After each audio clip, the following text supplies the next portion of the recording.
ვაგრძელებთ ჩვენი ვებინარების სერიას ნორმალურ განაწილებებთან დაკავშირებით და დღეს ჩვენ ნახავთ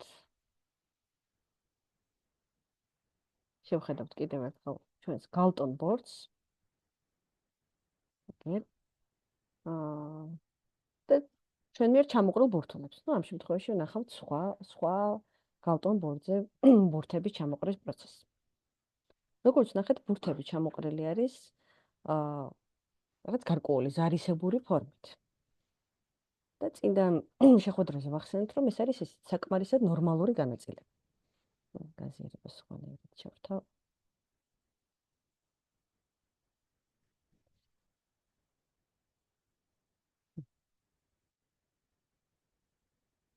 განაწილებას აქვს ზარისებური ფორმა. და რამდენჯერაც არ უნდა გავიმეოროთ ჩვენიც და ბურთები მაინც იქნებიან ჩამოყრილი ზარისებურად. ესეთი ფორმით. ყოველთვის ექნება გამოკვეთილი ცენტრი და ყოველთვის ექნება ესეთი გამოკვეთილი დამახასიათებელი სიმკვრივე ან ცენტრის ირგვლივ. ანუ ეს ბურთულები არ განაწილდება უფრო ფართედ და უფრო გაშლილად. მე გამოვიყენებ ამ შემთხვევაში პასტას, როცა დავხაზოთ ეკრანზე. ყოველთვის იქნება ასე განაწილებული, როგორც ხედავთ თქვენ ეკრანზე, ესეთნაირად. გამოკვეთილი ცენტრით. იგივე ბურთულები რო ყოფილიყო უფრო გაშლილად, იქნებოდა რაღაცა ესეთი განაწილება შეიძლება გქონოდა. მაგრამ მაინც ზარისებური იქნებოდა. ამ განაწილებას აქვს ესე იგი დამახასიათებელი სიმკვრივე, როგორც არის ეს ბურთულები თავმოყრილი ცენტრის გარშემო და ჩვენ ამ გაფანტულობას კონკრეტული საზომით ვზომავთ, რომელიც არის ამ თითოეული ბურთულის გადახრა ცენტრიდან, ამ გადახრების კვადრატები, ჩვენ შეგვიძლია ეს გავზომოთ, მაგალითად, ცენტრი თუ არის ის ღერო, რომელიც არის შუაში და ეს თუ არის, ვთქვათ, ნულოვანი საზომი, ჩვენ შეგვიძლია ვთქვათ, რომ ამ დანაყოფში მოხვედრილი ბურთულები არის, ვთქვათ, ნახევრით გადაცილებული ცენტრიდან, აქ 1 ნახევრით, 2 ნახევრით, აქეთაც -1 ნახევარი, -1 ნახევარი, -1 ნახევარი, -2 ნახევარი და შემდეგ აი ხედავთ რამდენით გვერდით განყოფილებებში არის თითოეული ბურთი მოთავსებული ცენტრი. და შემდგომ შეგვიძლია ეს გაფანტულობა გავზომოთ იმ საზომში, რომელიც standard deviation-ის ფორმით გვაქვს მასწავლი, რაც არის აი ამ გადახრების კვადრატების საშუალო. ეს გადახრები, საშუალოდან გადახრები, რომ ავიყვანოთ კვადრატში. ყველაზე მეტი როგორც ხედავთ, იქნება ცენტრთან ახლოს, ყველაზე ახლო დანაყოფებში. აი ეს გადახრების კვადრატები რომ დაბაჯამოთ და გავყოთ ბურთების ყველა რაოდენობაზე, მე ვიღებთ გაფანტულობის ეს სტანდარტიზებულ საზომს, რომელსაც ვუწოდებთ ვარიაციას. რაც პოპულაციის შემთხვევაში იქნება სიგმა კვადრატი. ეგ როგორც თქვით, ეს არის თითოეული მონაცემის გადახრა საშუალოდან, საშუალო აღნიშნოთ -1, აი ამისი კვადრატები გასაშუალოებული. გასაშუალოებისთვის უნდა დავაჯამოთ და გავყოთ საერთო რაოდენობაზე. აი ეს იქნება ვარიაციის საზომი. მაგრამ იმისთვის, რომ ეს იყოს ერთეულებში გამოყვანილი და არა კვადრატულ ერთეულებში, ჩვენ აქვედან თუ ამოვიღებთ ფესვს, კვადრატულ ფესვს, მაშინ აქ კვადრატი აღარ გვექნება და ამ საზომს უკვე ქვია standard deviation-ი, რომელიც არის ესეთი გაფანტულობის ესეთი სტანდარტიზირებული საზომი. და აი ამ standard deviation-ს აქვს ძალიან კარგი მახასიათებლები. ერთი და იგივე მონაცემები, როგორც წესი, ერთი და იგივე ფორმით ნაწილდება და ჩვენ შეგვიძლია დავახასიათოთ აი ერთ ცალ standard deviation-ში, მაგალითად თუ ამ შემთხვევაში standard deviation-ი მივიღეთ, დაუშვათ 2 დანაყოფის ტოლი. სეგმენტებთან წავშლი. ესე. დაუშვათ ჩვენი standard deviation-ი არის 2 დანაყოფი. ამ შემთხვევაში ჩვენ შეგვიძლია ვთქვათ, ამ ორ ცალ დანაყოფში მონაცემთა რამდენი პროცენტი თავსდება, ხო შეგვიძლია დავთვალოთ სულ რამდენი ბურთია და ამ ორ დანაყოფში ჯამში რამდენი ბურთი არის თავმოყრილი. და ასევე ჩვენ შეგვიძლია შევხედოთ, რომ ძალიან ბევრჯერ გავიმეოროთ ცდები და ვნახოთ, რომ ეს ბურთულები ყოველთვის ერთსა და იმავე ფორმას იმეორებს, ყოველთვის ერთნაირად ნაწილდება. შესაბამისად, თითო ცალ სტანდარტ დივიეიშენში რამდენი პროცენტული მთელი ბურთების რამდენი პროცენტი თავსდება, ეს არის ამ განაწილების მუდმივი საზომი. ორ ცალ სტანდარტ დივიეიშენში რამდენი თავსდება, 3-ში რამდენი თავსდება და ეს მონაცემები შეგვიძლია ამოვწეროთ და მუდმივად დავახასიათოთ. შესაბამისად, ყოველი შემდგომი ჩამოყრის წინ ზუსტად ვთქვათ, მაგალითად, რომელიღაცა კუთში რამდენი ბურთი მოთავსდება, ზუსტად როგორ შევაფასოთ პროცენტებში, რა მოლოდინი გვაქვს ყოველ კუთში რამდენი ბურთი მოთავსდება მთელი ბურთების პოპულაციისა. ამის შესახებ გავაკეთოთ შეფასება, გამოვხატოთ ჩვენი მოლოდინი, რამდენ ბურთს უნდა ველოდოთ ცენტრიდან დაშორებულ დანაყოფებში. აი, როგორც ამის დათვლა არის შესაძლებელი ამ განაწილების შემთხვევაში, ჩვენ რო ქონოდა აქ კიდევ უფრო მეტი წყება. აი ხა როგორც ხედავთ, აქ ლურსმნების წყება არის დაახლოებით რამდენი ცალი იქნება? 4, 5, 6, 13 ცალი წყება.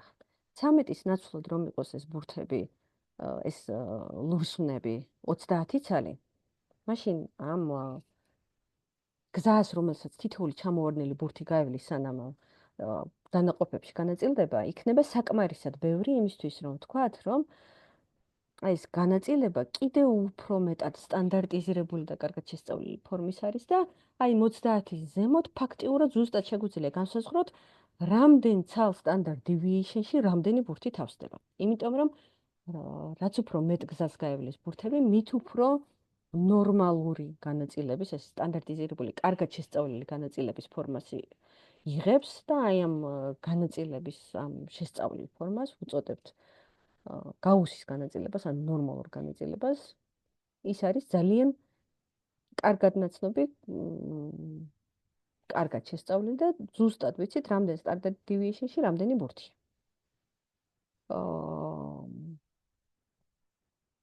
მაგეთ ჩვენ შეგვიძლია ვნახოთ იგივე თქვათ სხვა ცვლილებზეც, მაგალითად ამ გალტონ ბორდზეც, როგორც ხედავთ, წინასწარ არის მონიშნული ის მოლოდინი, სად უნდა განაწილდნენ ბურთები.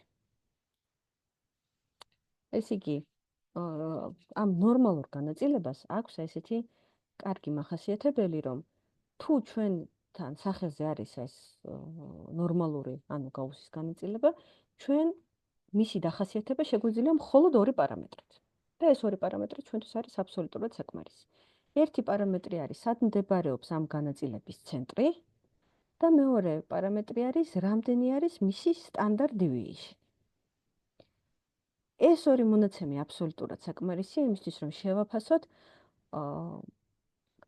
თქვათ, რამდენ დანაყოფში რა ბურთების რაოდენობას უნდა ველოდოთ.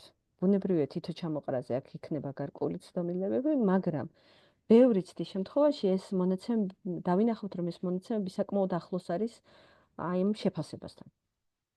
როგორიც არის, რომ ესე იგი, ცენტრიდან ერთი ცალი სტანდარტ დივიეიშენით მარჯვნივ და მარცხნივ თუ დავაწესებთ ზღვრებს, ამ შემთხვევაში დაუშვათ, რომ ჩვენი ერთი სტანდარტ დივიეიშენი უდრის 3 დანაყოფს. ამ შემთხვევაში ჩვენ და თუ ეს არის ნორმალურად განაწილებული, მაშინ ჩვენ შეგვიძლია ვთქვათ, რომ აი ამ 3-აქეთ და 3-აქეთ 6 ცალ დანაყოფში იქნება მთელი მონაცემთა 68% თავმოყრილი. კიდევ ცოტა აქეთ თუ წამოვალ და კიდევ დავამატებთ 3 ცალ დანაყოფს, ანუ მეორე სტანდარტ დივიეიშენს თუ დავამატებთ, აქ გვექნება 2 სიგმა. ამ შემთხვევაში 2 სიგმაში თავმოყრილი იქნება მთელ მონაცემთა დაახლოებით 95%. თუ კიდე წამოვალთ აქეთ და კიდე დავამატებთ თითო ცალ სტანდარტ დივიეიშენს, ანუ ჯამში 3 ცალ სტანდარტ დივიეიშენში, ესე იგი საშუალოს პლუს მინუს 3 ცალი სტანდარტ დივიეიშენში, აი ამ ინტერვალში იქნება მონაცემთა 99.7%. თუ სწორად მახსოვს, ცოტა ხანში გადავამოწმეთ ჩვენ ამას ცხრილებში. ესე იგი, ჩვენ თუ გვაქვს რომელიმე ნორმალური განაწილება, რომელიც ვიცით, რომ ეს განაწილება არის გაუსის განაწილების ფორმის, მაშინ ჩვენ ეს ორი მონაცემი ჩვენთვის ეს ორი მონაცემი სრულიად საკმარისია იმისთვის, რომ დავახასიათოთ მისი ფორმა და გვქონდეს ძალიან კარგი მოლოდინები, ძალიან სწორი მოლოდინები იმის შესახებ, სად რა მონაცემს უნდა ველოდოთ. ეს რომ ბურთებზე არ იყოს და ცოტა რეალურ მაგალითზე გადმოვიტანოთ, თუ ჩვენ ვიცით, რომ ჩვენს პორტფელს აქვს, და მოდით ახლა აქ კალამი შევცვლი და აიმებს წავშლი, მაგრაც არის ზემოთ. თუ ჩვენ ვიცით, რომ ჩვენს პორტფელს, ფასიანი ქაღალდების პორტფელს აქვს საშუალო შემოსავლიანობა 9% და standard deviation-ი დაუშვათ 5%, ცოტა 5% რეალურად უფრო მაღალი აქვს ხოლმე, მაგრამ ის მრგვალი რიცხვი მინდა რომ ავიღოთ ამჯერად. მაშინ დავიცით რომ ნორმალურად არის განაწილებული, მაშინ აი ამ მონაცემებიდან გამომდინარე, ჩვენ შეგვიძლია ვთქვათ, რომ მოდი ჯერ გავიხსენოთ პორტფელზე standard deviation-ი რას ზომავს. ნებისმიერი პორტფელის და ფასიანი ქაღალდების შემოსავლიანობის შესახებ როცა ვსაუბრობთ, ჩვენ გვაინტერესებს ეს შემოსავლიანობა რამდენად გაფანტული იქნება ცენტრის გარშემო. ან პირიქით რამდენად მჭიდროდ თავმოყრილი, იმიტომ რომ ეს არის მისი რისკის საზომი. ანუ რაც უფრო სტაბილურად აგენერირებს ესა თუ ის ინდექსი ან პორტფელი ამ ჩვენს მოსალოდნელ შემოსავალს, ამ შემთხვევაში მოსალოდნელ 9%-ს, მით უფრო დარწმუნებულები ვართ პორტფელის მომავალი პერიოდის პერფორმანსში, შედეგებში და აქედან გამომდინარე, მით უფრო ნაკლებ რისკიანი არის ეს ინვესტიცია ჩვენთვის. შესაბამისად, ინვესტიციის რისკიანობის მთავარი საზომი ჩვენთვის არის მისი შემოსავლების გაფანტულობა საშუალოს გარშემო. ამიტომ აი ეს standard deviation, რომელიც ზომავს ზუსტად მონაცემთა გაფანტულობას ცენტრის გარშემო, ან გაფანტულობის სიმკვრივეს ცენტრის გარშემო, აი ამას გვიჩვენებს, რამდენად თავმოყრილი არის მონაცემები და რამდენად ნაკლებად იმერყებს შესაბამისად, რამდენად კარგად შეგვიძლია გავაკეთოთ პროგნოზი, რა იქნება მომავალი პერიოდის შემოსავლები. აი თუ გადავიყვანთ ამ ყველაფერს პროცენტებში, რომლებიც მანამდე განვიხილეთ ბურთებზე, თუ ჩვენი პორტფელის შემოსავლები თუ განაწილებული არის ნორმალურად და თუ მისი საშუალო შემოსავლიანობა 9%-ის ტოლია, ხოლო standard deviation 5%-ის, მაშინ ჩვენ შეგვიძლია ვთქვათ, რომ საშუალოდან პლუს-მინუს 1 ცალ standard deviation-ში თავმოყრილი არის მთელი მონაცემთა 68%. ანუ 9%-ს პლუს-მინუს 5%-იან ინტერვალში, ანუ 4%-დან 14%-მდე ინტერვალში იქნება ინდექსის ან პორტფელის მომდევნო მომავალი პერიოდის შემოსავლიანობა 68%-იანი ალბათობით. ან კიდევ სხვანაირად რომ ვთქვათ, ყოველი მომდევნო 100 პერიოდიდან, 100 წლიდან, თუ რა თქმა უნდა, მომავალში სტრუქტურული ცვლილების გამო არ შეიცვალა და ზოგადად სიტუაცია თუ შენარჩუნა, 100 წლიდან 68 წლის განმავლობაში ჩვენი მოსალოდნელი შემოსავლიანობა, პორტფელის მოსალოდნელი შემოსავლიანობა იმერყევებს 4-დან 14%-მდე და მხოლოდ დანარჩენ შემთხვევებში იქნება ეს შემოსავლიანობა უფრო გაფანტული. ესე იგი, თუ ჩვენ ვართ მაგალითად, ერთ ვიკითხავ. კი. 5% რო ერთ-ერთეულ standard deviation შეუსაბამეთო. პირობითად 15 რომ მიგვეღო, მაგასაც ერთ-ერთეულ შეუსაბამებდით, იმიტომ რომ კი. და მაშინ ორი standard deviation-ით რო არის დაშორებული, მაგას რის მიხედვით ვხვდებით? ანუ ჩვენ პორტფელის მონაცემებიდან გამომდინარე ვზომავთ standard deviation-ს იმ ფორმულით, რომელიც ვახსენეთ. ხო, მაგრამ ნიშნულობას ხო ვიღებთ, ანუ ერთი ერთეულის ნიშნულობას ხო ვიღებთ? ერთი ცალი standard deviation-ით, რომელიც მოცემულია, აი, კონკრეტულ პორტფელზე დავთვალეთ, გამოვიდა საშუალო 9% და standard deviation-ი გამოვიდა 15%. ჩვენ ეს ორი მონაცემი აბსოლუტურად ყოფნის. ჩვენ ვამბობთ, რომ ცენტრიდან პლუს-მინუს 1 ცალ standard deviation-ში არის მთელ მონაცემთა 68% თავმოყრილი. შესაბამისად, თუ გვაქვს ორი სხვადასხვა პორტფელი, ერთი არის გაცილებით უფრო მჭიდროდ გაფანტული და განაწილებული ცენტრის გარშემო და მეორე არის გაცილებით უფრო გაშლილი ცენტრის გარშემო. მაშინ აი ის ინტერვალი, რომელშიც მთელ მონაცემთა 68% მოთავსდება, პირველ შემთხვევაში უფრო ვიწრო იქნება, 10% იქნება, პლუს-მინუს 5%, მეორე შემთხვევაში იქნება პლუს-მინუს 15%, ჯამში 30%, მაგრამ ორივე შემთხვევაში ეს ინტერვალი იქნება პლუს-მინუს თითო standard deviation-ი. ნინა მგონი ის იკითხა, რომ 14-ის მერე 15 თუ მოხდა, ეგ უკვე 95%-იანში მოხდება და არა 72%-იანშიო. ამას მგონი გულისხმობდი, ეგ. ნინო, არასწორად გავიგე? რომ ანუ 14-ის ნაცვლად 15 თუ მოგვიხვდა, ეგ მეორე standard deviation იქნება. მგონი ეგ იკითხე? ხო, ანუ მაგისი ალბათ, ხო, ანუ მაგას მივხვდი ხა. კი, ნინა სწორად იმას გონი, რაც მინდოდა. მადლობა. ოკეი. ხო, ანუ ეს არის 68%. თუ მაგრამ თუ მაგალითად მაინც 15 და თუ 0 ხო, მოგვიხვდა და რაღაც, ეგ უკვე 95%-ში ეს იქნება, არის ხო? ესე იგი ეს იქნება. დანარჩენი.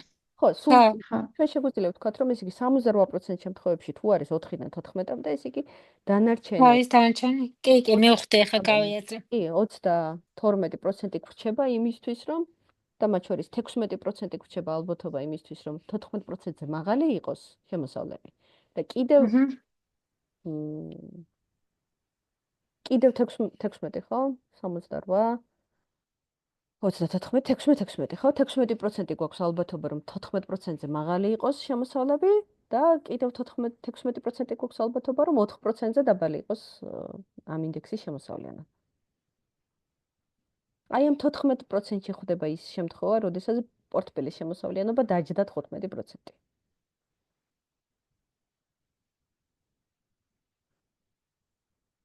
ნინო, რამე ხო არ გვაქვს კიდე კითხვა? არა, გასაგებია, კი, მადლობა. ანუ მივხვდი, თითო 14-ით გადაიზომება ყოველი მომდევნო.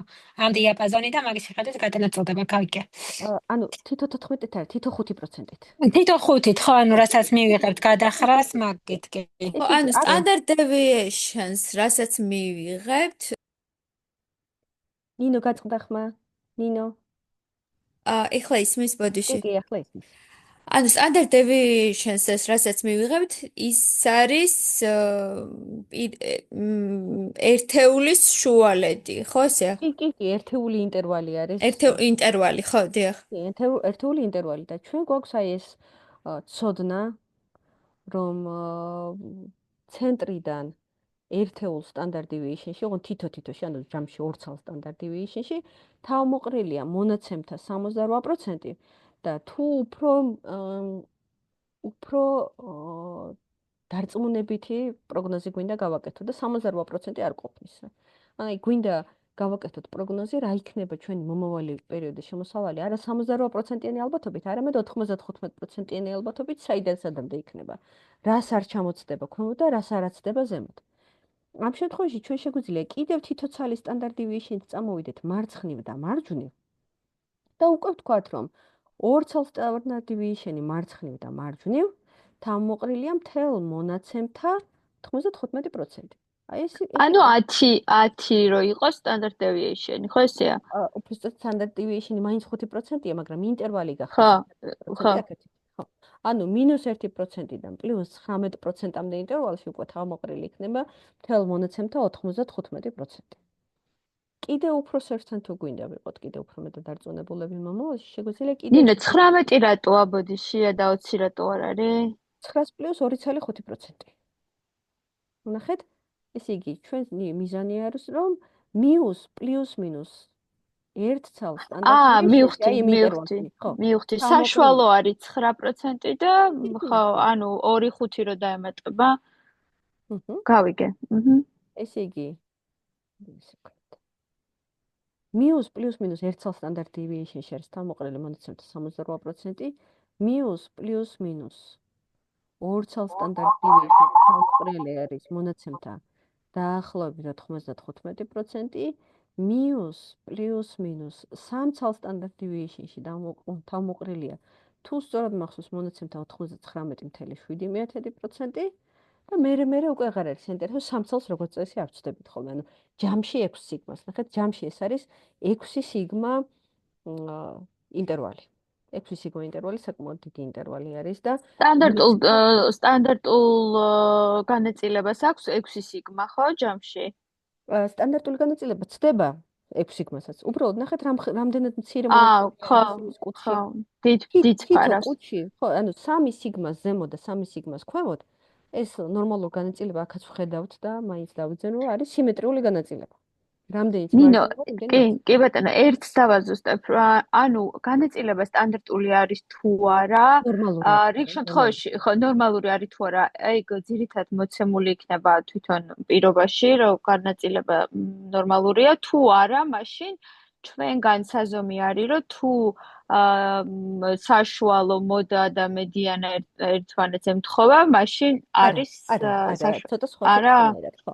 ესე იგი, რა როგორ უნდა შემთხვევაში არის? დავაიდენტიფიციროთ, ხო, ეს არის ჩემი კი, კითხვა. მოდით ასე ვთქვათ, გამოცდის მიზნებისთვის და ზოგადადაც წინასწარ არის ხოლმე ცნობილი, წინასწარ, ასე ვთქვათ, სტატისტიკოსებს კარგად აქვთ შესწავლილი, რომელ შემთხვევებში რა ტიპის განაწილებასთან გვაქვს საქმე. მაგალითად, ზოგიერთ განაწილებას მართლა ბუნებრივად ახასიათებთ ეს ასეთი ნორმალური განაწილება. გარდა ამისა, არის კიდევ კერძო შემთხვევა, რომელსაც უკვე ლექციაზე დავფარავთ, ცენტრალური ზღვარითი თეორემის ფარგლებში, როდესაც გვაქვს შერჩევის საშუალოების განაწილება. ეს უბრალოდ დღეს აღარ მინდა, ეს სალექციო თემა არის და შემდგომში დავფარავ. უბრალოდ ცენტრალური ზღვარითი თეორემის თანახმად და ეს დამტკიცებული არაერთგზის შერჩევების, ცოტა დიდი ზომის შერჩევების საშუალოების განაწილება არის აბსოლუტურად ნორმალურად განაწილებული. რაც გვაძლევს საშუალებას, რომ როდესაც ჩვენ გვაქვს შერჩევა, რაღაცა შერჩევა ავიღეთ, ვიცოდეთ, რომ ამ შერჩევის საშუალო მდებარეობს ნორმალურ განაწილებაზე და შესაბამისად გამოვიყენებთ ნორმალურ განაწილებას. გარდა ამისა, არის სხვა შემთხვევები, როდესაც შერჩევის ზომა საკმარისად დიდი არ არის, მაგალითად, ნაცვლად ნორმალური განაწილებისა ვიყენებთ ნორმალურის მსგავს განაწილებას, რომელიც არის, აი მოდით კალამში ვცვლი კიდევ ფერს. ნორმალურს წააგავს, უბრალოდ აქვს ცოტა უფრო სქელი კუდები. აი რაღაცა ესეთი განაწილება, ნახეთ, უფრო სქელი კუდები. შესაბამისად, 3 ცალის სტანდარტ დივიეიშნის მარჯვნივ და მარცხნივ, ან კიდაც 2 ცალის მარჯვნივ და მარცხნივ უფრო მეტი მონაცემია თავმოყრილი, ვიდრე იქნებოდა ნორმალური განაწილების შემთხვევაში. აი ესეთი ერთ-ერთი განაწილება არის T-distributions ვეძახით, student-ის T განაწილება, distribution. Fat-tailed distribution-ია. კი, ეს fat-tail არის, ნამდვილად მსხვილკუდა განაწილება არის, მსხვილი კუდები აქვს განაწილებას და ჩვენ იმასაც ვისწავლით, როდის რას ვიყენებთ. ზოგადად განაწილებებს, რა თქმა უნდა, რადალებს არის ბევრნაირი განაწილება, რომლებსაც ჩვენ არ შევისწავლეთ. ჩვენ არ ვეხებით ხოლმე დისკრეტულ განაწილებებს, როდესაც გვაქვს დისკრეტული შემთხვევითი სიდიდეები, ანუ მონაცემი, რომელიც მხოლოდ კონკრეტულ შედეგებს იღებს. მაგალითად, არ ვეხებით დისკრეტულ uniform განაწილებას, პუასონის განაწილებას და სხვადასხვა განაწილებებს, ვეხებით რამდენიმე განაწილებას. ეს არის ძირითადად T distribution-ი, X კვადრატ განაწილება და F განაწილება. ძირითადად ვიტრიალებთ ამათ ირგვლივ. უბრალოდ ამათ საფუძველშიც მაინც არის Z distribution-ი, როდესაც სემპლის ზომა იცვლება T distribution-ი გადადის Z distribution-ში, თავის მხრივ X კვადრატ distribution-იც არის Z distribution-ის კვადრატული ფუნქცია. ანუ ყველა განაწილების საფუძველში Z distribution-ის და ამიტომ Z distribution-ი თუ ვიცით როგორ ვისარგებლოთ, შემდგომ უკვე ადვილია ამ ცოდნის აპლიკაცია დანარჩენ distribution-ებს. ამიტომ ასე ვთქვათ, CFA-ის პროგრამის გარეთ ჩვენ განვიხილავთ Z distributions და დანარჩენებს უფრო დეტალურად განვიხილავთ შემდგომ ლექციაზე. მაგრამ როგორ ვაკეთებთ იდენტიფიცირებას, რომელს ვიყენებთ? გამოცდისთვის გვექნება ეს პირდაპირ მოცემული, ანუ ჩვენ გამოცდისთვის უბრალოდ სასწავლო პროგრამის ფარგლებში CFA პროგრამა პირდაპირ გვეუბნება, რომ აი ამ შემთხვევაში ვიყენებთ T-ს, ამ შემთხვევაში F-ს, ამ შემთხვევაში X კვადრატს, ამ შემთხვევაში კიდე რაღაცებს, კიდე არის რამდენიმე distribution-ი, რომლებსაც უკვე ცხრილებში არ ვეძებთ და უბრალოდ გვეუბნებიან და რაღაც ნიუანსებისთვის შეიძლება დავიმახსოვროთ, რომ აი ესა და ეს distribution-ებიც არსებობს და ამ შემთხვევაში ვიყენებთ ამას. ძირითადად მუშაობთ სამ distribution-ზე, რომელსაც პროგრამა გვეუბნება. და ამის დამახსოვრება გვჭირდება, რომ აი ამ რა და რა შემთხვევებში ვიყენებთ რომელ distribution-ს. თქვათ, ნორმალურს, T distribution-ს, X კვადრატს და F distribution-ს. ეს არის ის 4 ძირითადი, რომელიც გვჭირდება, რომ ვიცოდეთ. ეს ჩვენთვის საგამოცდოდ. რეალურად პრაქტიკაში არის ასეთი რაღაც, რომ ჯერ ერთი ბევრი განაწილების შემთხვევაში ცნობილია, როდის რა გამოიყენება სხვადასხვა ტიპის მოვლენების შემთხვევებში. მაგალითად დამზღვევებმა სადაზღვევო სექტორში იციან ხოლმე, რომ სადაზღვევო შემთხვევების რაოდენობის ახსნას წერად, თქვათ 100 მანქანიდან რამდენი მანქანა დაიმტრევა, რამდენი ავტომობილი დაიმტრევა, ამისთვის ერთი ტიპის distributions იყენებენ, რომელიც არის დისკრეტული. ხოლო აი რაც დაიმტრევა, იქიდან რამდენი რა იქნება ზარალის მოცულობა, ეს უკვე ესე იგი უწყვეტი განაწილება, უწყვეტ continuous distribution-ებს იყენებენ, ოღონდ რაღაცა სხვას, რომელიც ასევე არ არის ხოლმე ნორმალური, არის ხოლმე უფრო ასიმეტრიული. ასიმეტრიული განაწილება შეიძლება იყოს ბოლო ლექციაზე რო ვახსენეთ ჩვენ ლოგნორმალური განაწილება, მაგალითად არის ასიმეტრიული განაწილება. და ბევრ რისკებს ხშირად ახასიათებს ის, რომ არის ხოლმე ლოგნორმალურად განაწილებული. აი, ლოგნორმალურად არა, ბოდიში ასიმეტრიულად განაწილებული. აი ესეთი ფორმა აქვს ხოლმე ბევრი რისკის განაწილებას, ზარალების განაწილებას. შემოსაზღვრული არის ხოლმე ნოლით, ანუ ყველა შემთხვევაში არის ზარალიანი, მაგრამ მაღალი ზარალების ალბათობა ძალიან მკვეთრად იკლებს. ჩვენ ასეთ განაწილებას ეხა positively skewed გამოდის? ეს გამოდის positively skewed მართალი ხარ. კი, იმიტომ რომ მისი მოდა იქნება აქ, საშუალო იქნება აქ და საშუალო ანუ უფრო ახდენს პოზიტიურების ემიდის უბრალოდ აუთლაიერები, ანუ აქეთ მხარეს ბევრი არის ესეთი ნეგატიური, ხო, მაგრამ აი პოზიტიურისკენ მიდის. კი, დადებითად გადახრილი განაწილება არის ეს, რასაც ახლა უყურებთ თქვენ ეკრანზე. ახლა კი ვილაპარაკეთ ბევრი ამ normal distribution-ზე, მაგრამ მოდით ახლა გახსენით ეს ცხრილები, რომელიც დაგირიგეთ. მოდით მე ვიდეოს ცოტა ხნით დავაპაუზებ, ამასობაში გავხსნი სლაიდებს და სლაიდებსაც გავაზიარებ.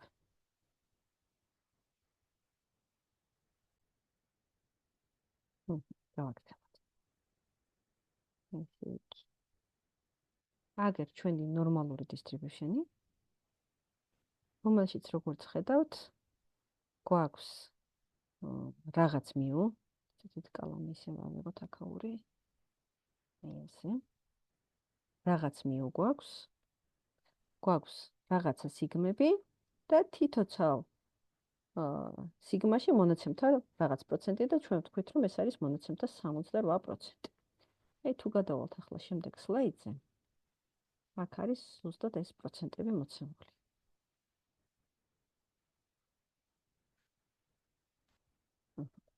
ესე იგი.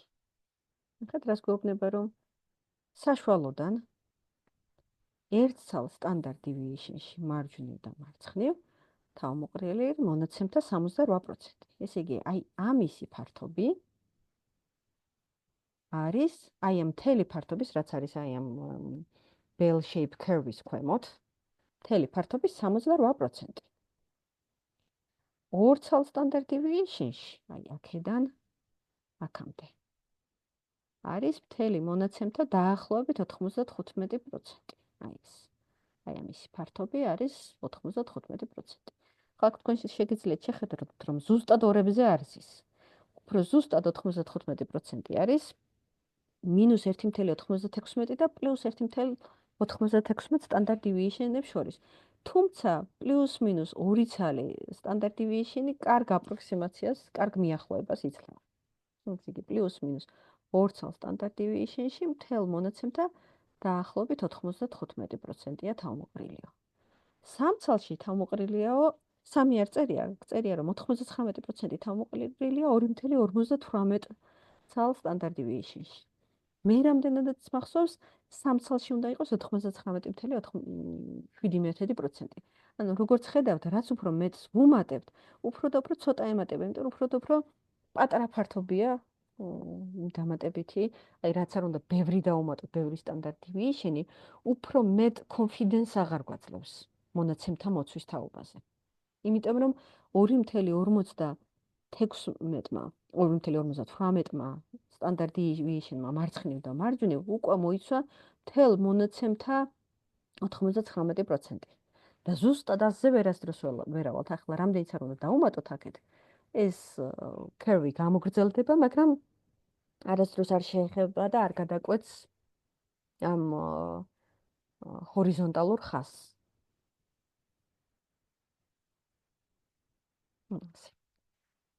ახლა დავუშვათ, გვაინტერესებს რამდენი მონაცემი არის თავმოყრილი, მაგალითად 0.5 ცალ standard deviation-ებში. გვაინტერესებს რამდენი მონაცემი არის თავმოყრილი, თქვათ აი აქედან აქამდე, ასე ასიმეტრიულად. ამ შემთხვევაში რა უნდა გავაკეთოთ? ხო, ვთქვით, აგერ ცოტა ხნის წინ ლექტორი გვეუბნებოდა, რომ ძალიან კარგად არის აღწერილი და ზუსტად ვიცით, სად რა მონაცემი მდებარეობს და როგორ შეიძლება გავაკეთოთ ისე, რომ დავთვალოთ აი ესეთი რაღაცა სხვადასხვა საზღვრები დავაწესოთ და ეს არ იყოს ზუსტად ეს რიცხვები, რომლებზეც ახლა აგერ აქ წერია რამდენი პროცენტია. ისევ და ისევ გავიმეოროთ იგივე მაგალითი, რომელსაც ვუყურეთ ცოტა ხნის წინ. ესე იგი, გქონდა როგორი, რომ μ უდრიდა 9%-ს, ჩვენი სიგმა უდრიდა 5%-ს და დავუშვათ ჩვენს მომხმარებელს აინტერესებს რა არის ალბათობა იმისა, რომ აი ეს პორტფელი დადებით შედეგს დაწერს. უბრალოდ დადებით შედეგს დაწერს. ესე იგი, ჩვენი მომხმარებლის კითხვა შეიძლება იყოს, რა არის ალბათობა, რომ აი მისი მომავალი შემოსავალი და შემოსავალს ჩვენ ერით აღვნიშნავთ ხოლმე, იქნება 0%-ზე მეტი. ამისთვის ჩვენ უნდა ვიპოვოთ ეს 0 სად მდებარეობს ამ საშუალოდან. აქ თუ გვაქვს ჩვენ 9% და ერთი standard deviation ვიცით რომ არის 5%, ესე იგი აქ გვექნება 4%. აქეთაც ერთი standard deviation თუ არის 5%, ესე იგი აქ გვექნება 14%. და მომხმარებელს ჩვენს თქვათ ვის პორტფელსაც მართავთ, პორტფელის მენეჯერები მართავთ, აინტერესებს ეს პორტფელი რა ალბათობით დაწერს დადებით შედეგს. ამ შემთხვევაში ჩვენ უნდა ვიპოვოთ აი ეს 0% რა მანძილზე მდებარეობს ცენტრიდან მარცხნივ და თუ აინტერესებს დადებითი შედეგი რა იქნება, გამოდის რომ აინტერესებს მის მარჯვნივ მდებარე ფართობის სივრცის ფართობი გამოსახული პროცენტულად. ამაში მეთანხმებით ეს გასაგებია? კი ბატონო. ვინმესთვის რამე გაუგებარი თუ არის, გამოჩერეთ რომ არ გავაგრძელო აქედან. მაშინ ჩვენ უნდა დავთვალოთ ეს 0 რა მანძილზე, ოღონდ სიგმებში მანძილზე მდებარეობს ცენტრიდან. ამისთვის ჩვენ ამ 0-ს უნდა გამოვაკლოთ თავისი საშუალო. ესე იგი ამ x, ამ ჩვენ შემთხვევაში r-ს უნდა გამოვაკლოთ μ. ამით გავზომეთ მანძილი, ამ შემთხვევაში 0-დან 9-მდე -9% და ეს უნდა გადავთვალოთ სიგმებში. ამისთვის უნდა გავყოთ სიგმაზე. ძალიან გვიწერეს. ეს იქნება 0-ს გამოკლებული 9% გაყოფილი 5%-ზე გამოვა -1.8. პროცენტებში არა, უბრალოდ -1.8. ამას ჩვენ ვუწოდებთ ეგრეთ წოდებულ z values, z values. ეს არის მანძილის გამოხატული სიგმაში, ხო ეს? სწორი, აბსოლუტურად სწორი. ეს არის მანძილი გამოხატული სიგმებში, რომელსაც ვუწოდებთ z values. ანუ ჩვენ გავაკეთეთ მანძილის გაზომვის სტანდარტიზირება. და მართლაც ასე უწოდებენ standardized value არის z. z არის აი ამ 0%-ის სტანდარტიზირებული მნიშვნელობა. სად მდებარეობს? იგივე ჩვენს მომხმარებელს რო კითხვა ქონოდა, რა არის ალბათობა იმისა, რომ მომდევნო პერიოდში ამ ინდექსის შემოსავლიანობა იქნება 18%-ზე მაღალი, ხო შეიძლება ასეთი იყოს. ერი მეტია 18%-ზე, აი ეს კითხვა ჰქონდეს მომხმარებელს. ამ შემთხვევაში ჩვენ ამ 18%-ს გამოვაკლებდით 9%-ს, გავყოფდით 5-ზე და მივიღებდით ისე 9 გაყოფილი 5-ზე 1.8, ოღონდ დადებით. და ჩვენ ესე იგი 18%, მოდით ცოტა სხვა ფერით აღვნიშნოთ, ეს 18% იქნებოდა სადღაც აქა, აი იქნებოდა 18%. და z value ამის იქნებოდა 1.8, ოღონდ დადებითი. აი 0-ის შემთხვევაში, ხო, 0%-ის შემთხვევაში. z value იყო -1.8%, 18%-ის შემთხვევაში არის +1.8%. ნებისმიერ შემთხვევაში z value ითვლება აი იმ x-ით თუ აღვნიშნავთ ამ შემთხვევაში შემთხვევით ცვლადს და ეს ჩვენთვის შემთხვევით ცვლადია. ანა ეს 18% შემთხვევით ცვლადია. ამ შემთხვევით ცვლადს გამოკლებული საშუალო და გაყოფილი ამ გაფანტულობაზე, სიგმაზე. მაშინ გამოდის, რომ ეს იგი, ეს არის სტანდარტიზირებული საზომი და ჩვენ უკვე მეტი აღარაფერი გვჭირდება. ჩვენ ვიცით, რომ ჩვენ უნდა ვიპოვოთ ცხრილში აი ამ -1.8 სიგმას, რომელიც არის მიუდან მარცხნივ 1.8 სიგმათი დაშორებული, ამას რამდენი პროცენტი შეესაბამება მარჯვნივ. და ამისთვის ჩვენ ეს უნდა მოვძებნოთ აი იმ ცხრილებში, რომელიც დაგირიგეთ. და ახლა ეკრანზეც გამოვაჩინეთ. ზუსტად ამას წავშლით, რომ იქით რო გადავალ გამოყვება ეს ყველაფერი. ნინო, აქ ცხრილებს რო ქვია x 2z, ანუ ეს z დავითვალეთ ახლა ჩვენ, ხო? ეს ცოტა გავხსნით და ერთად ნახოთ, კარგით? თორე ასე. მანდ თქვენ ნახავთ, რომ არის ორი ცხრილი, -z-ების და +z-ების. ანუ მარცხენა მხარის და მარჯვენის. რეალურად იმის გამო, რომ ეს განაწილება არის აბსოლუტურად სიმეტრიული, ჩვენ თუ დავთვლით, ხო დავთვალეთ მაგალითად -1.8-ს დავთვალეთ და 1.8-ს. ჩვენ შეგვიძლია ვთქვათ, რომ ამ -1.8 z-ის, რომელიც შეესაბამებოდა 0%-ს. ხო, ესე იგი 0%-ს შეესაბამებოდა z უდრის -1.8. ხოლო 18%-ს შეესაბამებოდა z value უდრის 1.8-ს.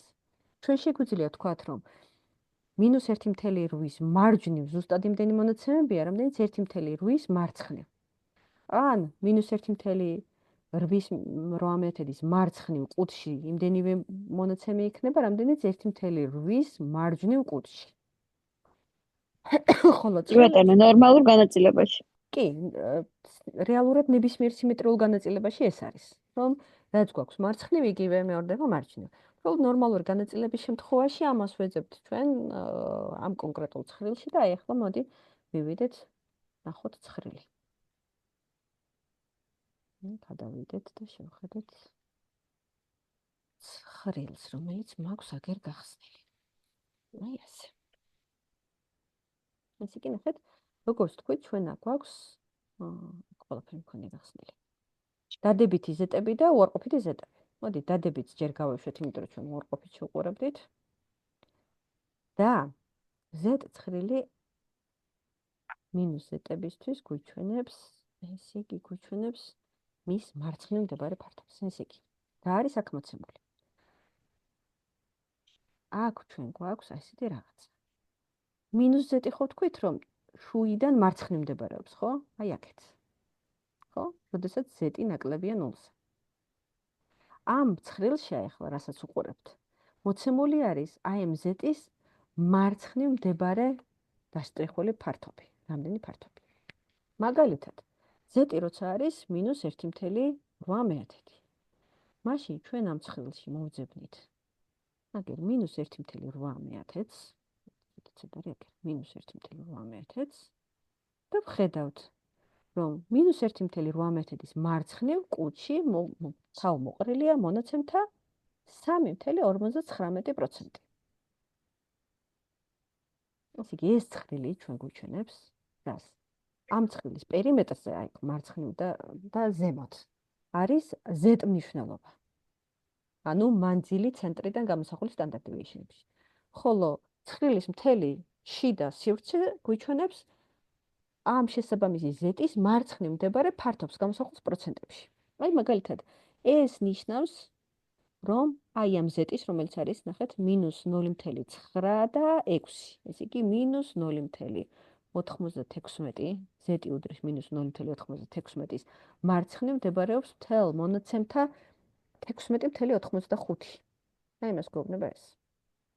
ნახეთ, რა შეგვიძლია გადავამოწმოთ. ჩვენ შეგვიძლია გადავამოწმოთ, ჩვენ ხო ვთქვით, რომ ერთ ცალ სტანდარტ დევიეიშენებში თავმოყრილი არის მთელ მონაცემთა 68%. ეს ნიშნავს, რომ ერთი ცალი სტანდარტ დევიეიშენის მარცხნივ მაშინ უნდა იყოს მონაცემთა 16%, ხომ სწორია?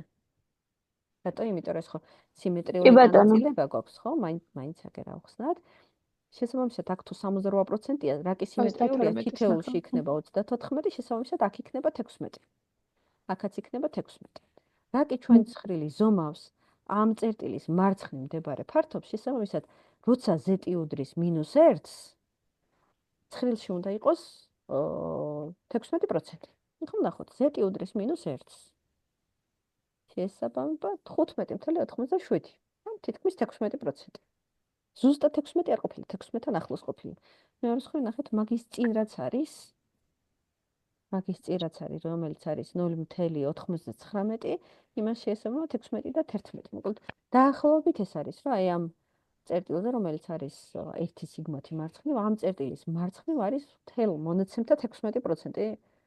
ნინო, z უდრის -1-ს იმიტომ ავიღეთ, რომ 1 standard deviation-ის მერე, თუ -1 რატო ავიღეთ? -1, იმიტომ რომ მარცხნივ არის. აი, კითხეთ ხოლმე ერთი არა, 1 რატო අවიღეთ და რა ვთქვათ -2? იმიტომ რომ 1 standard deviation-ის მერე დარჩენილი რაც არის, ხა? -2-ზე ვნახოთ, რატომაც არა. მოდი ვნახოთ -2-ზე. -2-ზე ხო ვთქვით, რომ დაახლოებით იქნება 95%. 15, ხო? მაშინ თითო კუთში რამდენი უნდა იყოს 95%? 5%. აა, 2.5. 2.5. მოდი ვნახოთ ახლა თუ არის 2.5. ესე იგი. 2-თან უნდა იყოს 2.28. ნახეთ, აპროქსიმაცია იქ ხო ეწერა. იქ ესე იგი იმ ცხრილში ეწერა, რომ სინამდვილეში 95% თავმოყრილი 1.96 სიგმაში. და არა, ეს 96 რო ავიდეთ, ზუსტად ეგ იქნება. ხო, 1.9 და აგერ, აგერ არის, ესე იგი, ნახეთ როგორ არის ცხრილში ერთეულები და მძიმის შემდეგ 1/10 არის მარცხნივ.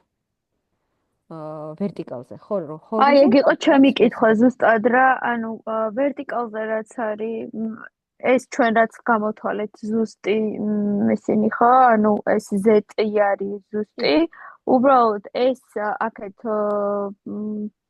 მარჯვნივ რო ისინი არის, ამატებს ერთეულებს, ხო ესეა? ასეულებს, ასეულებს, მე ასედებს ამატებს. ხო, მაგალითად, ჩვენ რომ მიგვიღო z-ი არა ასეთი მრგვალი რიცხვია 1.8, არამედ მიგვიღო 1.85, მაშინ ვიპოვიდით 1.8 გამოვყვებოდით და სად არის 5 აგერ არის. ესე იგი, მაშინ ეს იქნებოდა აი ეს. გასაგებია. კი ბატონო. და ეს ნიშნავს ამის ინტერპრეტაცია არის ესეთი, რომ ალბათობა იმისა, რომ z-ი უდრის -1.85-ს ქვემოთ იქნება მონაცემი, ტოლია 3.22%-ის. კონკრეტულ მონაცემზე ეს შეგვიძლია უკუღმაც წამოვიყვანოთ. ნახეთ. მაგალითად, გვაინტერესებს რა არის ის ზღვარი. ეთიცით როგორ გავაკეთოთ. ჩამოვაყალიბოთ ახლა პირობა. 3.22%-ის ალბათობით რა იქნება კომპანიის ამ აქციის მინიმალური შემოსავლიანობა. აი ესეთი რაღაცა ვთქვათ. 3.22%-იანი ალბათობით ის მინიმალური შემოსავალი, რასაც დაწერს ეს აქცია. ახლა კარგად გავიაზროთ რა ვიკითხეთ ამით. ჩვენ თქვით, რომ მონაცემები განაწილებულია ნორმალურად. და ჩვენ გვაინტერესებს, რომ რა არის ის მინიმალური ალბათობა, რომლის კუთშიც მდებარეობს მონაცემთა 3.22%. ნახეთ, კითხვა როგორ იყო დასული. რა არის 3.22%-იანი ალბათობით, ან უფრო სწორად 3.22 კი არა, სისტემდელში პირიქით 100%-ს მინუს 3-ი, ანუ 96.78% ალბათობით, 96.78% ალბათობით, რა არის ის მინიმალური შემოსავლიანობა, რაც ექნება ჩვენს აქციას. ამისთვის ჩვენ შეგვიძლია პირიქით ვქნათ, ვიპოვოთ სად მდებარეობს ეს 3.22, ნახოთ რომ ამ 3.22 შეესაბამება z-ი 1.85, ანუ ეს ვიპოვეთ ცხრილში. z-ი უდრის -1.85. და ახლა პირიქით გავაკეთოთ. თუ z-ი უდრიდა ამ r-იურს, ან x-იურს, შემთხვევით სიდიდეს, -μ გაყოფილი სიგმაზე, მაშინ r-ი აქედან უდრის z ჯერ სიგმას პლუს მიუ. ნუ ამას პირიქით ვწერთ ხოლმე. მიუს პლუს z სიგმა. მიუ პლუს z სიგმა. z-ს კიდევ შეგხვდებათ ხოლმე ასეთი ტერმინი reliability factor-ი. და ამ ტერმინებს არ გაგაოცოთ ინტერვალებში მერე სადმე შეიძლება გამოვიყენო, რომ დაგამახსოვრდეთ. ესე იგი, გამოდის, რომ ჩვენ როდესაც ვიცით z-value, აქედან როგორ მივიღოთ რამდენ პროცენტ, ანუ რა ერთ შეესაბამება ეს.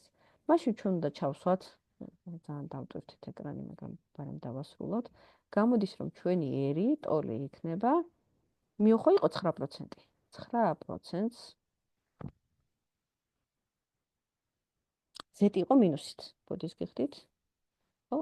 არა, ბოდის რატო გიხდით? შევწეროთ ეს იგი 9%-ს მინუს z მინუსით გვაქვს. z გვაქვს მინუს 1.8-ით, ხო? 1.85 გამრავლებული სიგმა იყო 5%. 5%. მოდი დავთვალოთ ეს რამდენი არის. 1.85 ჯერ 5 არის გამეთიშე. აქ გავახსნე კალკულატორს.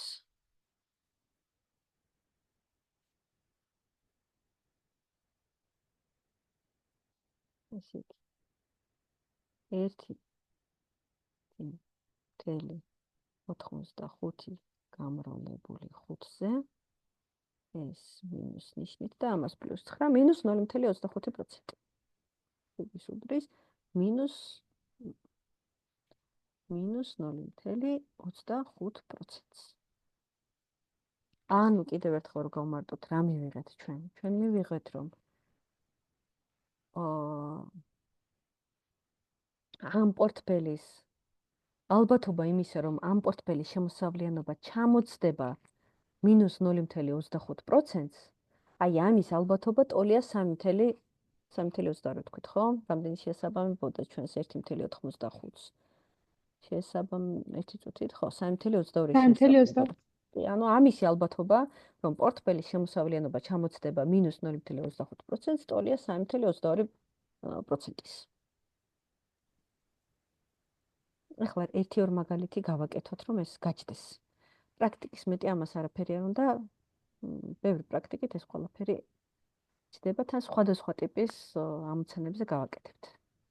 მოდით მე ამ ცხრილს ახლა დავხურავ, თუ დამჭირდება გადმოვალ ხოლმე, გადავალ ისე. ანინო, ერთი კითხვა მაქვს სანამ დახურავთ. ერთი არა, ბევრი. დიახ. აი ეს ცხრილი გავიგე, ანუ ეს კონკრეტული აჩვენებს, აი კუდების მხარეს რაც არის, ხო, იმ ნაწილს. კუდების მხარეს არა, მარცხენა მხარეს აჩვენებს. მარცხენა მხარეს. მარცხენას კი, აი ნახეთ, მაგალითად ჩვენ რო ზემოთ ავსკროლოთ. ხო, და ის მეორე რას აჩვენებსო? ეს მარცხნივს გვიჩვენებს, ნახეთ. მაგალითად გვაინტერესებს z უდრის 1.8, ახლა დადებითი 1.8 ავიღოთ. ესე იგი, ეს თუ არის შუა ნაწილი, ჩვენ ხო ვიცით, რომ ჩვენ ხო ხვდებით, რომ ამის მარცხნივაც და მარჯვნივაც მთელ მონაცემთა 50% იქნება. კი ბატონო. აქ ძალიან გაურკვევა წერიაც.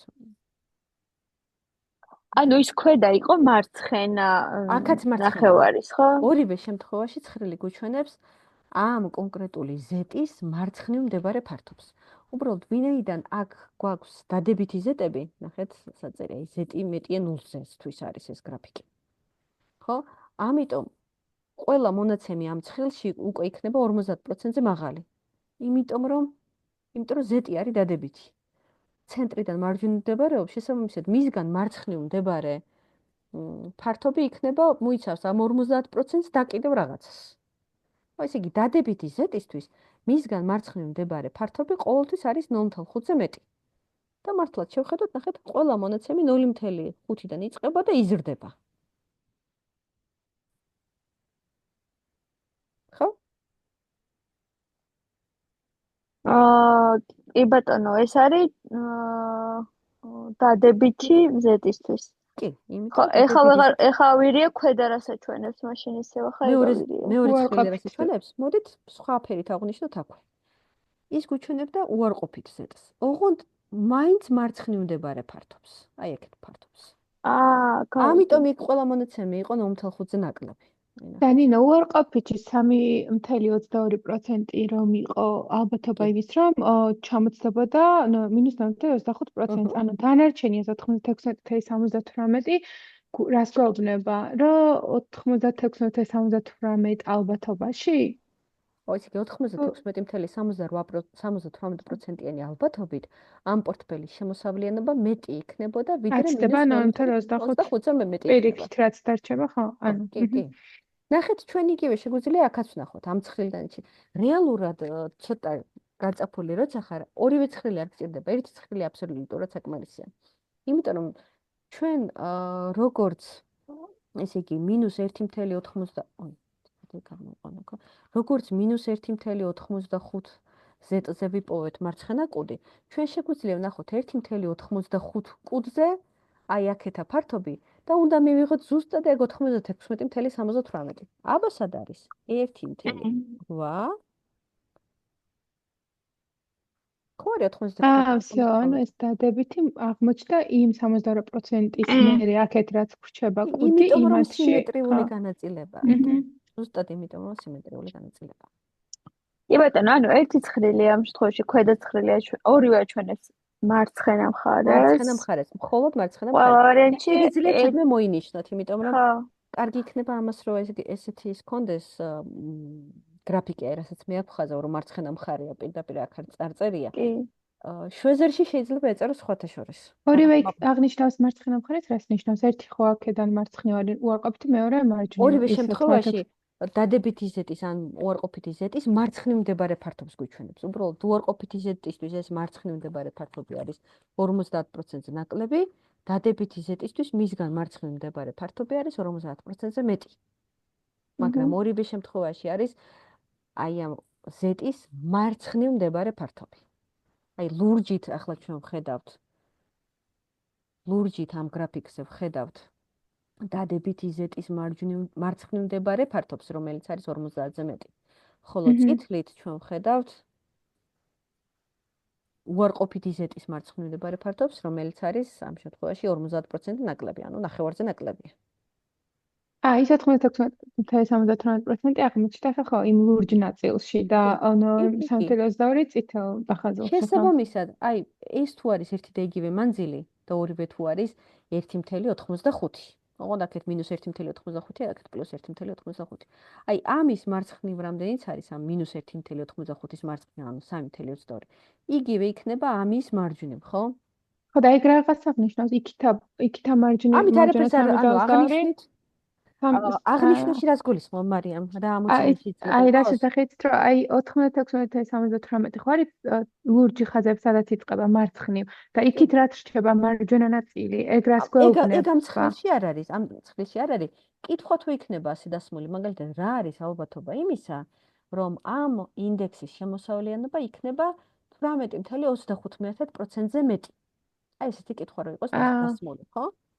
მაშინ ორივეს დავითვლით აქეთ მარცხნივებს და 100%-ს დავაკლებთ, ხო? ჩვენ შეგვიძლია მარჯვნივ დავთვალოთ უკვე. ჩვენ ხო თქვით, რომ ეს იგი რა არის ალბათობა იმისა, probability, რომ return-ი იქნება მეტი 18.25%-ზე. ჯამი ხო 100 იქნება ყველა შემთხვევაში და მარცხენა თუ ზეტით გვეცოდინება 100 დავაკლებთ. მაგას და ზუსტად ეგ უნდა გავაკეთოთ. რაღაც ჩამოვწერ. ერთი საკმარისი არის, ხო, ანუ ერთი ზეტით და 100 დააკლებთ და ეგ არის, ხო? ანუ ახლა ნახეთ რა უნდა გავაკეთოთ. პირველ რიგში უნდა ვნახოთ ეს 18.25%-ზე რამდენი ზეტი შეესაბამება. ამას შეესაბამება გაზეტება, როგორ ხდებოდა? გაზეტება ხდება, ანუ სინამდვილეში ნორმალი სტანდარტიზება. deviation-ზე. ვაკლებთ, ანუ ვზომავთ მანძილს. მიუს ვაკლებთ, ხო?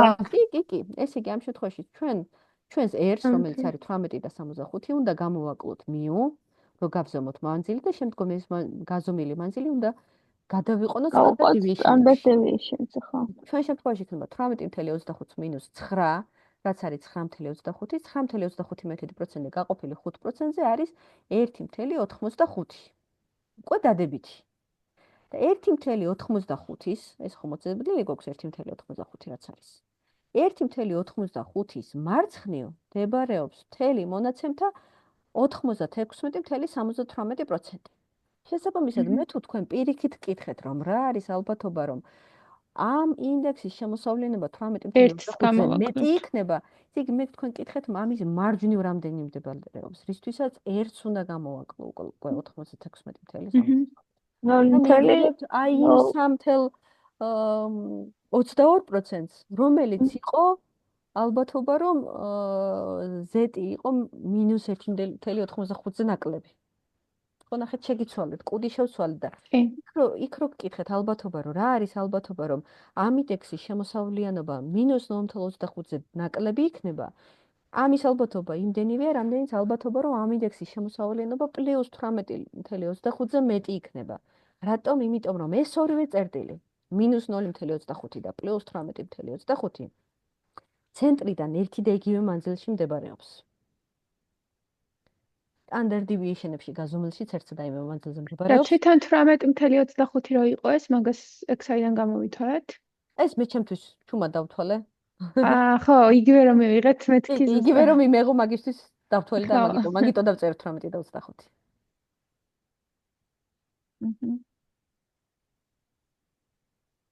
კიდევ შეიძლება კითხვა იყოს ესეთი, ნახეთ. იგივე, ანუ ვიტრიალოთ იმავე მიუსა და იმავე standard deviation-ში. ანუ მიუ ისევ გვაქვს 9% და standard deviation-ი ისევ გვაქვს 5%. და ახლა ჩვენს მომხმარებელს აინტერესებს 90%-იანი confidence interval-ი. ახლა რას ნიშნავს ეს?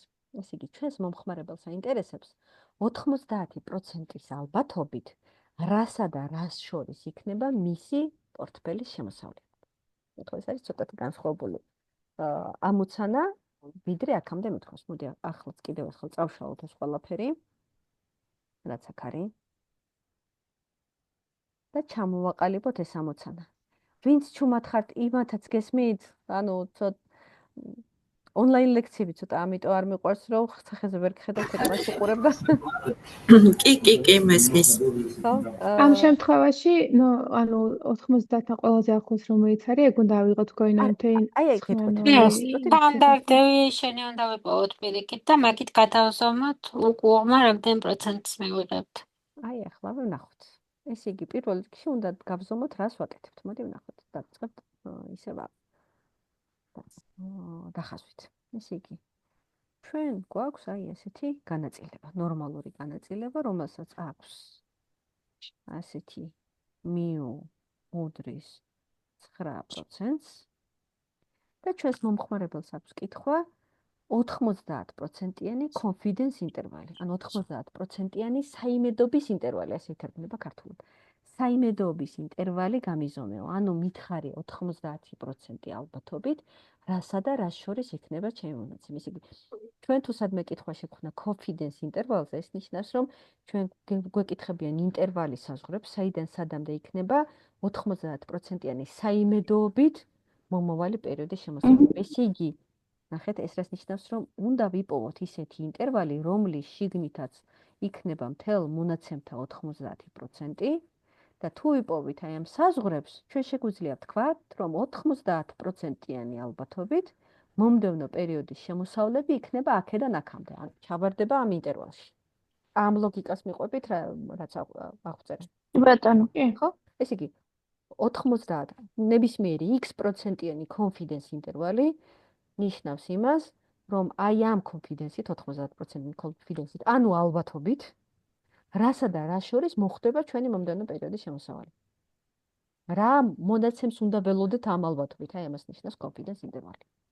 ამ შემთხვევაში ჩვენ სინამდვილეში ეს 90%-იანი confidence interval-ი შეგვიძლია ავაგოთ სიმეტრიულად, რაც იმას ნიშნავს, რომ დანარჩენი 10% გაუშვოთ კუდებში აქეთ 5%.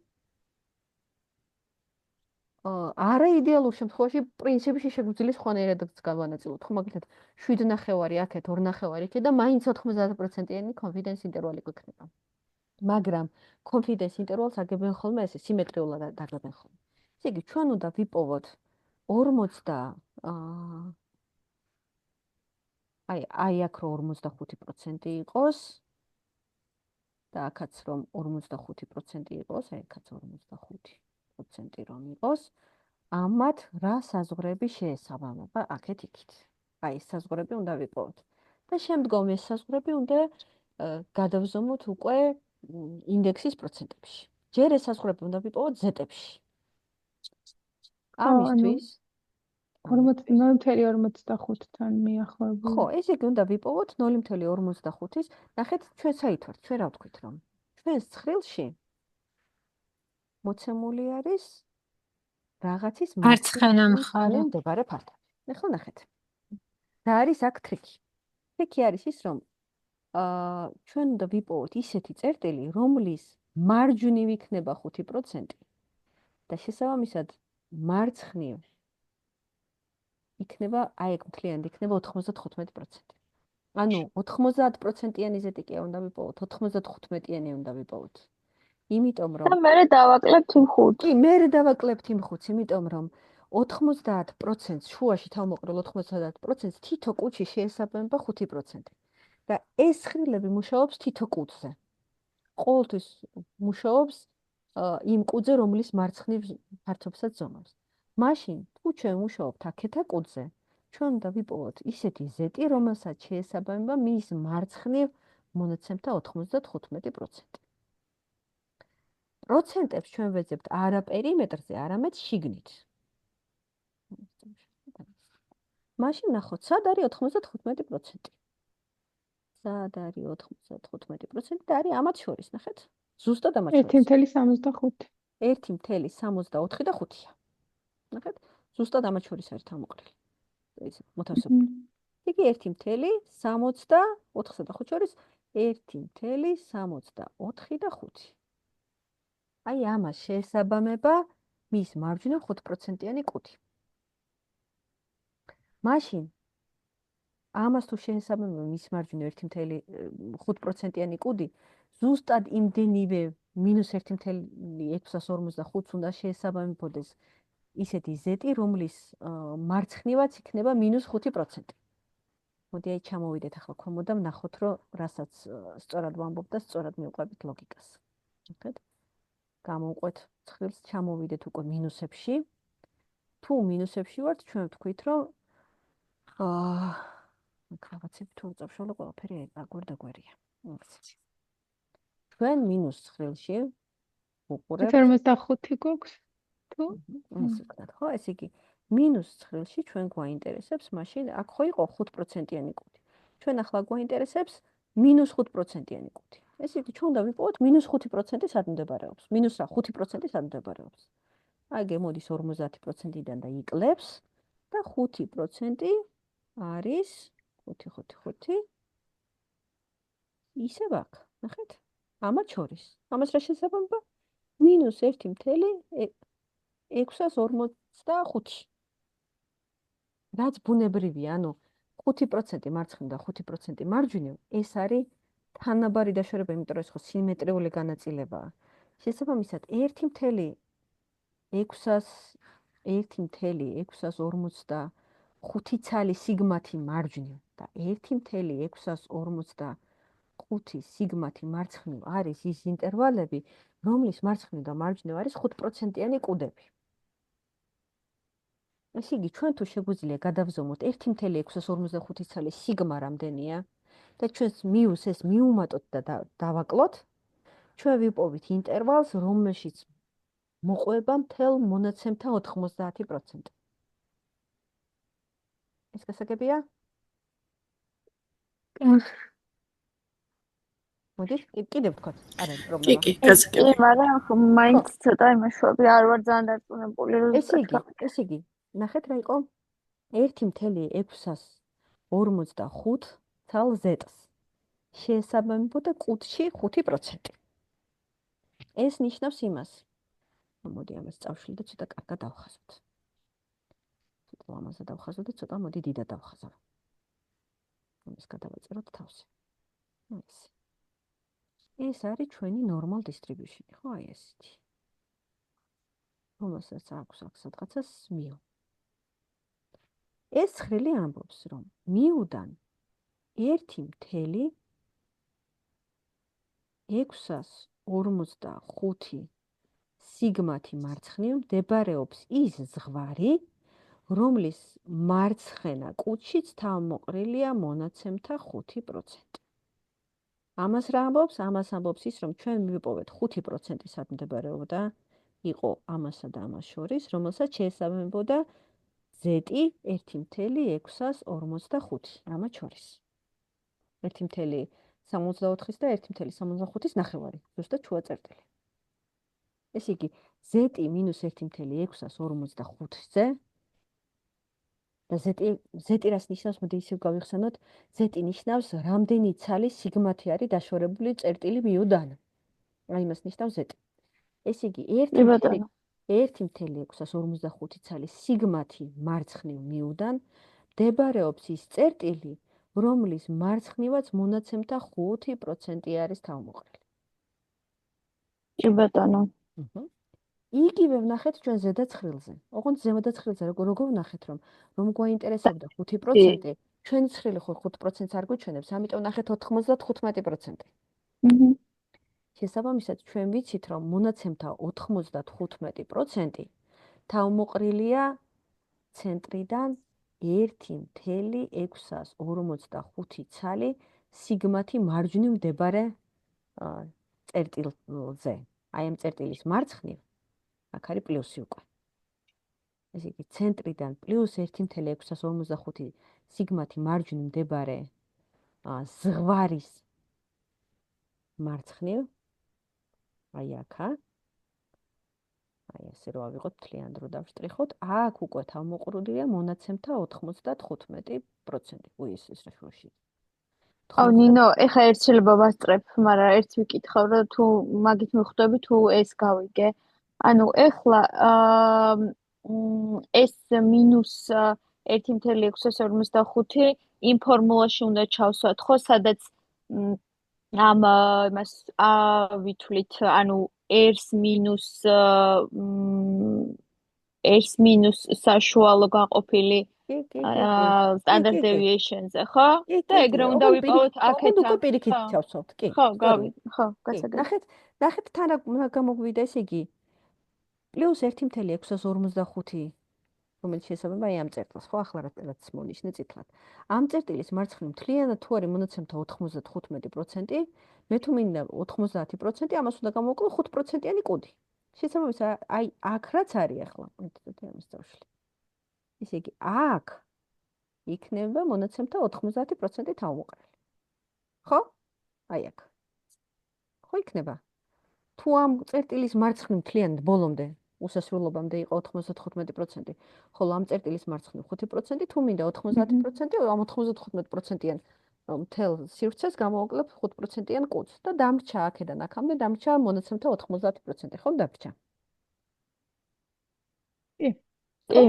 და კითხვაც ეს იყო, რომ აი 90%-იანი confidence interval-ი აგეთო, ანუ იპოვეთო ის საზღვრები, რომლის შიგნითაც 90%-იანი ალბათობა არის თავმოყრილი. ანუ 90% ფართობია თავმოყრილი. მაშინ, მოდი ახლა ეს წავშალოთ აქეთ რაც ვწერეთ. იქიდან პრინციპი პლანი წავშალოთ რაც შეიძლება, არ გვინდა მეტი არაფერი, რაც გვინდოდა ვიპოვოთ. ესე იგი, ჩვენ ვიპოვოთ ასეთი რაღაცა.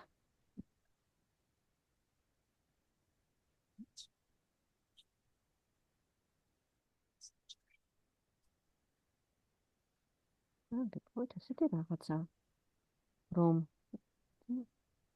აქეთ მოდიდი ფართობი აქეთ გავაკეთოთ.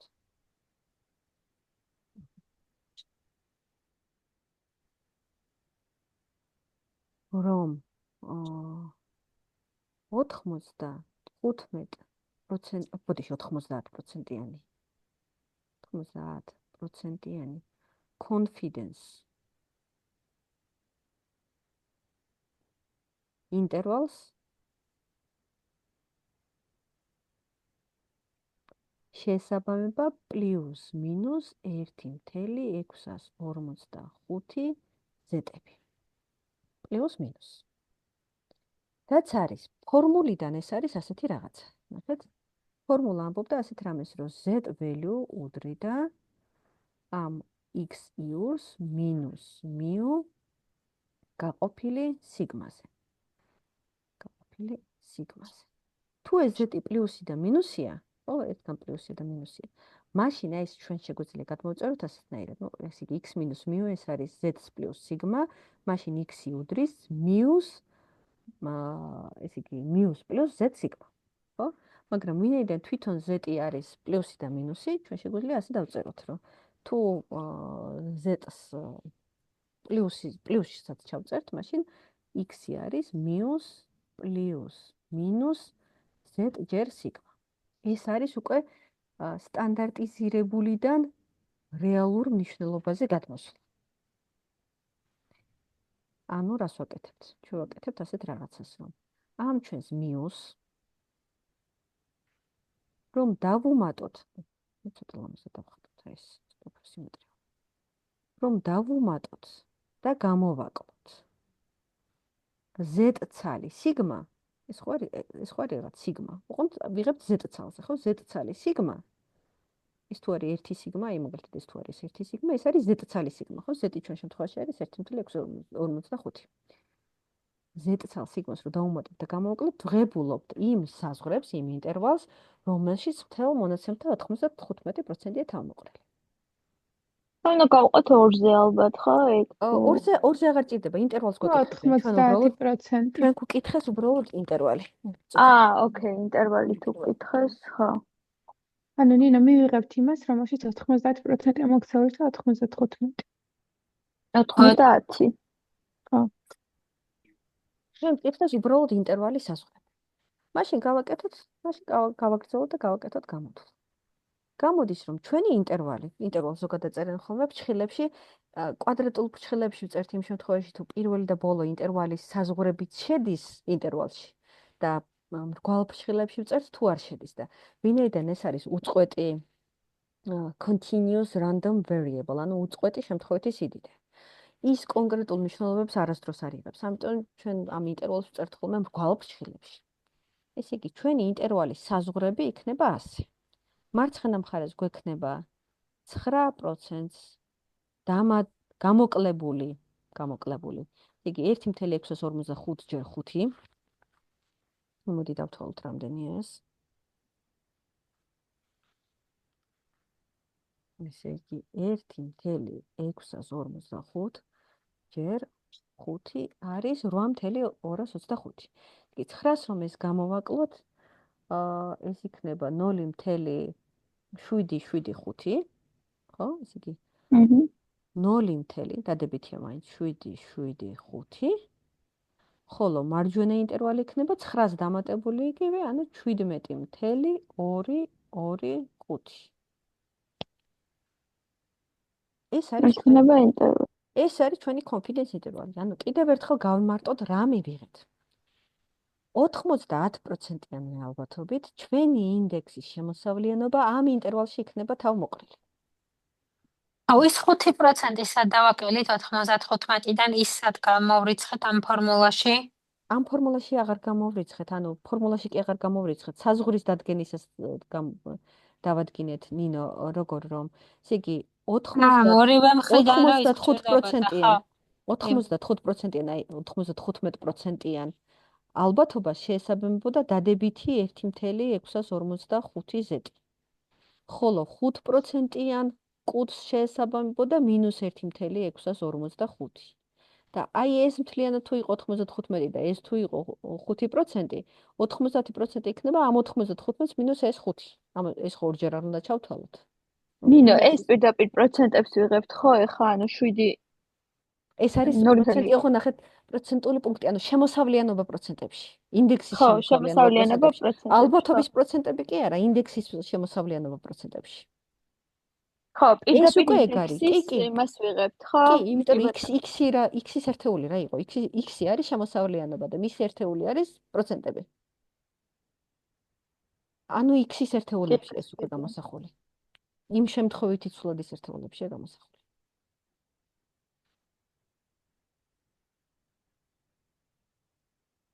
ანუ ორი რიცხვი რომ მივიღეთ, ზუსტად მან გამოვრიცხეთ ის 5%, ეგ რო არ გქონოდა პირობითად, მაგ კი, შემთხვევაში კი, კარგი კითხვა, ამან იქნებოდა მართალია. იმაზე ნაკლები, ხო, პირდაპირ კი, 0.77-ზე კი. მარცხნივ მდებარეობს ყველაფერი, ანუ იმით შემოისაზღვრა. მართალი ხარ, ნინო, ეს რო ამოვაგდოთ ჩვენ. ესე იგი 17.225%-ზე ნაკლები შემოსავლიანობა შეესაბამება 95%-იანი ალბათობა. მაგრამ იმის გამო, რომ ჩვენ მარცხენა ინტერვალით დავაწესეთ, რომ 0.775%-ზე მეტიო, ამის გამო მარცხენა 5% მოვაკელით და 95-დან 90-ზე ჩამოვიყვანეთ, კი? ახლა მივხვდი კითხვას. ანუ ამითი შემოვსაზღვრეთ ამ სხვა რაღაცების წავშალ ახლა. აი ამითი. ამ 0.775-ით 95% მარცხნიდან შევამცირეთ 5%-ით. ესე იგი, ჩვენ აქ თუ უყურებდით აი ამ გრაფიკზე, აქამდე თუ უყურებდით ზეტებში, ხო, იგივე გრაფიკს ჩვენ შეგვიძლია ვუყუროთ უკვე რეალურ მონაცემებში. მაშინ რაღაცები კიდე რო წავშალო. ყველაფერი წავშალო. მაშინ ისევ normal distribution-ში რო გამოვსახოთ. ეს. ხო, ვიცით რომ ჩვენი ინდექსის საშუალო შემოსავლიანობა μ იყო 9%. იქ, სადაც მდებარეობს 17.225 და იქ, სადაც მდებარეობს 0.775. აი, ამათ შორის ინტერვალში ალბათობა ტოლი არის, აი ეს P ალბათობა ტოლი არის 90%-ის.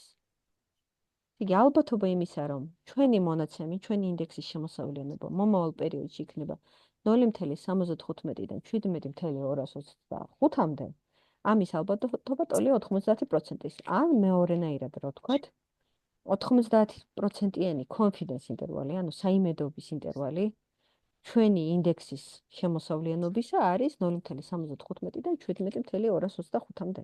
იგი confidence interval თუ სადმე შეგხვდებათ, ამის განმარტება იცოდეთ, ეს არის ის სიმეტრიული ინტერვალი, რომლის შიგნით ალბათობა ტოლია აი ამ confidence-ში რამდენი პროცენტით წერია მაგ პროცენტის. შესაბამისად, hence ალბათობა იმისა, რომ ამ ინდექსის შემოსავლიანობა მომდევნო პერიოდში იქნება 0.775%-ზე ნაკლები, ტოლია 5%-ის. ალბათობა იმისა, რომ ამ ინდექსის შემოსავლიანობა მომავალ ყოველ თითო პერიოდში მეტი იქნება 17.225%-ზე, ასევე 5%-ის ტოლი.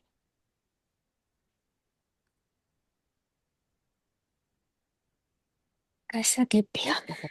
გასაგებია. რა კაია რომ იგებ ხმართო. ანუ იგივენაირად მაგალითად 95%-იან confidence intervals რო გვეუბნებოდნენ, იქნებოდა 97.5 და 2.5. 97.5 მოხდებოდა ანუ მონაცემთა 97.5%, რომელიც გამოვარო არის 95%-იან ინტერვალზე არა, მოიცა. არა, 97 და 25-ზე მოძებნიდი. ხო. ერთი გვექნებოდა დადებითიდან 97.25 სადუდრის, ეგ იქნებოდა ჩვენი ზეტი და მეორე იქნებოდა 2.5 სადუდრის. და ეგეც ერთი და იგივე უნდა იყოს, ხო? კი, მე ახლა ამ ვიდეოს იმედია ამჯერად მაინც ვიწერ. და მოდით ეგ გამოცანა ჩაიწერეთ თქვენთვის ჩაინიშნეთ და ვისაც გინდათ სადეთ გაკეთება. მე გამომიგზავნეთ ამ მოხსნილი. კარგი. ანუ ესე უნდა მოგწერთ ეს რაც მივიღებთ, ხო? კი, თუ გინდა პირდაპირ და 17.25. ხო, ინტერვალი მომწერე და გადავამოწმოთ რომ სწორია თუ არა. ხო. იგივე ამოცანა, უბრალოდ 90-ს მაგრამ 97.5 confidence level-ით, ხო? არა, 95%-იანი confidence level-ით. 95, ხო, რომელსაც შესაბამისად დადებითი ზეტისთვის 97.5%, უარყოფითი ზეტისთვის 2.5%. შესაბამის ზეტებს იპოვით, რომელიც იქნება ერთი და იგივე პლუსით და მინუსით. და აი ჩვენს მიუს, გამოსულა ამ ჩვენს მიუს დაუმატებთ და გამოვაკლებთ იმ ზეტის შესაბამისი რაოდენობით სიგმებს. და მიიღებთ ახალ confidence intervals. all drawings თუ ერთიანად იშლება და მეგერო წვალობთ. ეს ცხრილები გაქვთ, აქედან არის რეალურად ამაღებული, წიგნიდან არის ამაღებული. ეს ცხრილებზე დღეს არ ვიზავთ, მაგას უკვე ვიზავთ პარასკევს. ანუ გამეცდათ ეს ცხრილები იქ არის თუ როგორ ან ცხრილებს მოგვიტანენ, ანუ რომ ის დასაპირება არ გჭირდებათ, ან ხო, ცხრილებს ცხადია. მოგვიტაnen, ან ამ მონაწერს, ან პირდაპირ გეტყვიან შესაბამის მნიშვნელობას. გასაგებია.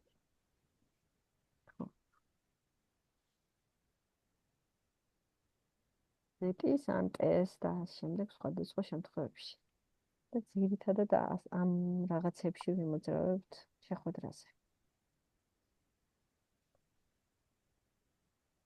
კიდევ რა მინდოდა რამ მაგალითი მინდოდა კიდევ მომეცა, მაგრამ მოდით დღეს გვეყოფა და თუ გინდათ გადახედეთ პრერეკვიზიტებში რომელიმე ამოცანაც მოვწერნით და გამოგიგზავნით და თქვენი სცადეთ გაკეთება. კარგი.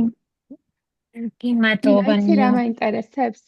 აი მაგალითად 2.5% რა გვინდა, მაგათი ზუსტად როცა არ ემთხვევა 0.254 და 2.51 შორის უნდა ავიღოთ სიტყვაზე თუ 0.254-სა და 0.248-3, ანუ რომელ ზედა და ქვედა ზღვარ შორის უნდა ავიღოთ? როგორც წესი ახლომდებარე 1 ყოფნის ხოლმე. უბრალოდ აი ეს ისეთი კლასიკური შემთხვევაა, როცა ზუსტად იქით-აქეთ არის ეს 5% და შესაბამისად ვასაშუალებთ 1.645 შემთხვევაში თან. სხვა შემთხვევაში ახლომდებარე წერტილი ცვლილით საკმარისი იქნება. კარგი, მადლობა. ამოცანაში გიწევთ ახლომდებარე წერტილით გააკეთოთ და ისეთი საკმარისი უნდა იყოს. კარგი. მადლობა უღრმესი ნინა, ძალიან დიდი მადლობა.